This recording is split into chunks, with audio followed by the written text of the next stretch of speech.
Gagasan pokok dan gagasan penunjang. Adik-adik semua, sebelum menentukan gagasan pokok dan gagasan pendukung, maka perlu mencari kalimat utamanya dengan cara membaca narasi yang disajikan. Tentunya dengan membaca seksama dengan baik sehingga kita dapat memahami narasi yang kita baca. Bagaimanakah cara menentukan kalimat utama? Pertama, adik-adik semua, bacalah paragraf dari awal hingga akhir dari sebuah narasi. Kemudian, jika adik-adik menemukan kata penghubung di akhir kalimat seperti kata jadi, maka, dengan demikian, oleh karena itu, oleh sebab itu, maka itulah kalimat utamanya. Tetapi, jika tidak menemukan kata penghubung di akhir kalimat seperti tadi, maka dengan demikian, oleh karena itu, oleh sebab itu, maka itulah kalimat utamanya berada di awal paragraf. Intinya adalah dari pengertian kalimat utama, kalimat yang menjadi inti sebuah paragraf. Biasanya dari sebuah paragraf yang kalian baca hanya terdapat satu buah kalimat utama. Untuk anak-anak yang masih belajar di sekolah dasar, biasanya kalimat utama atau gagasan pokok berada di kalimat pertama dari sebuah paragraf. Gagasan pokok disebut juga ide pokok, kalimat pokok, kalimat utama, gagasan utama, pokok pikiran. Jadi, bila adik-adik semuanya sedang belajar tentang gagasan pokok, menjumpai kata-kata tersebut, itu adalah sama. Adik-adik semua, marilah kita belajar mencari sebuah gagasan pokok dan gagasan pendukung dari cerita Rawa Pening. Baiklah, saya akan membacakan cerita tersebut. Di sebuah desa bernama Desa Ngasem, di kaki Gunung Telomoyo, terdapat kepala desa yang dikenal bijaksana bernama Ki Sela Gondang. Ia punya putri bernama Endang Sawitri. Suatu saat, Endang Sawitri diutus sang ayah untuk meminjam pusaka sakti yang digunakan untuk menolak bala pada sahabatnya, Ki Hajar Salokantara. Berdasarkan cerita yang berjudul Rawa Pening, marilah kita cari gagasan pokoknya. Sudah paham tentang gagasan pokok? Tentu akan sangat mudah sekali mencarinya.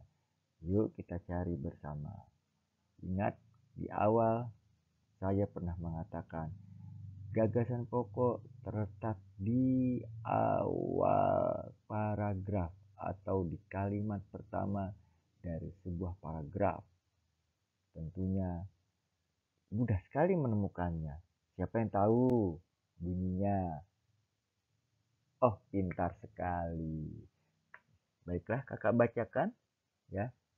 Gagasan pokoknya adalah di sebuah desa bernama Desa Ngasem, di kaki Gunung Telomoyo, terdapat kepala desa yang dikenal bijaksana bernama Ki Sela Gondang. Nah, kalimat tersebut adalah kalimat pertama dari sebuah paragraf. Oke, terus bagaimana dong dengan gagasan pendukungnya? Nah, kalimat kedua, ketiga, dan seterusnya itu bisa dikatakan sebagai gagasan pendukung. Nah, kalau gitu ketahuan dong gagas pendukungnya mana. Yuk kita baca. Udah ada yang ketemu? Oke, yuk. Gagasan pendukung pertamanya ada di kalimat kedua yang berbunyi, ia punya putri bernama Endang Sawitri. Nah, sedangkan gagasan pendukung kedua berbunyi, suatu saat Endang Sawitri diutus sang ayah untuk meminjam pusaka sakti yang digunakan untuk menolak bala pada sahabatnya Ki Hajar Salokantara. Adik-adik semua, sekarang tibalah kita membahas tentang gagasan pendukung. Gagasan pendukung merupakan pokok pembahasan lanjutan atau uraian penjelasan untuk melengkapi kembali kalimat yang ada pada gagasan pokok. Gagasan pendukung membutuhkan kalimat penjelas dari setiap paragraf bacaan. Nah, biasanya kalimat pendukung berada pada kalimat kedua, ketiga, dan seterusnya. Adik-adik semua, di manakah letak kalimat penjelas? Yuk kita ambil contoh dari cerita Rawa Pening. Pada teks di samping kanan, maka kalimat penjelas berada di kalimat kedua dan ketiga. Kakak bacakan ya kalimat penjelas pertamanya. Ia adalah, ia mempunyai putri bernama Endang Sawitri. Oke, coba perhatikan di bacaan yang ada di sebelah kanan. Ada di mana ya bacaan tersebut? Siapa yang bisa menemukan letak kalimat tersebut ada di mana? Iya, kalimat tersebut berada di kalimat kedua dari paragraf yang ada, yang bunyinya, ia punya putri bernama Endang Sawitri. Oke, bagaimana dengan kalimat penjelas kedua yang bunyinya, suatu saat Endang Sawitri diutus sang ayah untuk meminjam pusaka sakti yang digunakan untuk menolak bala pada sahabatnya Ki Hajar Salokantara. Coba dilihat di bacaan sebelah kanan. Ada di kalimat keberapakah di bacaan tersebut? Siapa yang tahu? Sudah ketemu? Iya, pintar. Kalimat tersebut berada di kalimat ketiga dari bacaan yang ada. Bunyinya sama, yaitu suatu saat Endang Sawitri diutus sang ayah untuk meminjam pusaka sakti yang digunakan untuk menolak bala pada sahabatnya Ki Hajar Salokantara. Kesimpulan dari bahasan kali ini adalah gagasan pokok ditemukan dari kalimat utama. Seringnya berada di awal paragraf. Sedangkan gagasan pendukung diambil dari kalimat penjelas. Seringnya kalimat penjelas berada sesudah kalimat utama.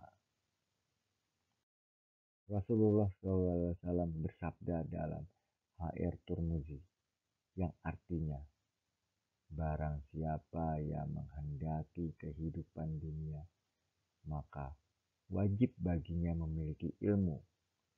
Dan barang siapa yang menghendaki kehidupan akhirat, maka wajib baginya memiliki ilmu.